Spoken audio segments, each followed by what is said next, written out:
The cold night air was silent until flashing red and blue lights broke the calm. A woman in military uniform stood by her car, hands slightly trembling, not out of guilt, but disbelief. Two officers approached, their tone sharp and dismissive. "Step out of the vehicle," one ordered, not even glancing at her uniform. She tried to speak, to explain, but they only grew louder. People began watching from their windows, their phones recording. She wasn't just anyone, they didn't know who they were dealing with. Her calm voice finally broke through. "Officers, do you understand what you're doing right now?" But arrogance clouded their judgment. They saw only what they wanted to see. When they ignored her badge and handcuffed her anyway, she quietly whispered, "You just made a mistake you'll never forget." With one call, she would turn their entire world upside down. At the station, she sat silently, her uniform wrinkled, her pride intact. The officers laughed outside, thinking they had done their job. One of them joked about teaching her a lesson. They had no idea who sat in that interrogation room, a decorated U.S. Army general, recently returned from overseas service. As she looked up at the clock, she made the call. Her calm tone cut through the chaos. "This is General Elena Brooks. I've been unlawfully detained." Silence followed. Within minutes, the station phone rang. The chief's face turned pale as the voice on the other end demanded an explanation.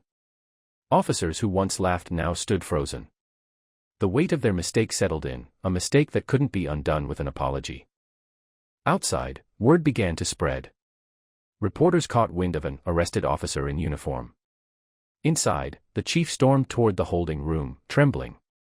He had seen this woman before, in award ceremonies, military parades, even in the news.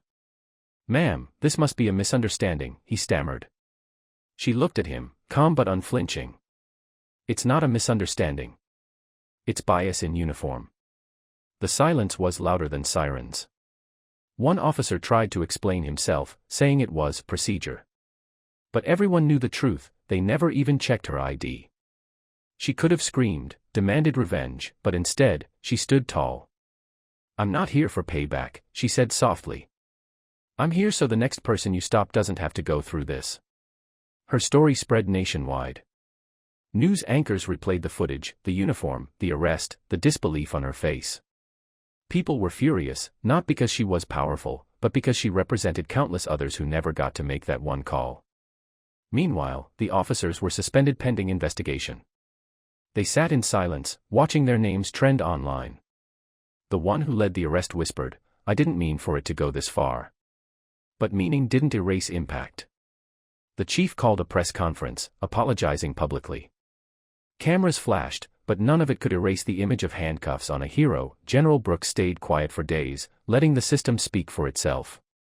She received hundreds of messages, some from people thanking her for standing tall, others sharing their own painful stories. When she finally spoke to the press, her message was clear: justice isn't about punishment. It's about awareness. Her calm presence silenced the crowd. The same officers who once mocked her now sat in hearings, facing disciplinary action. But her fight wasn't about them, it was about change. "You can't fix what you won't face," she told the nation, and her words hit harder than any judgment could.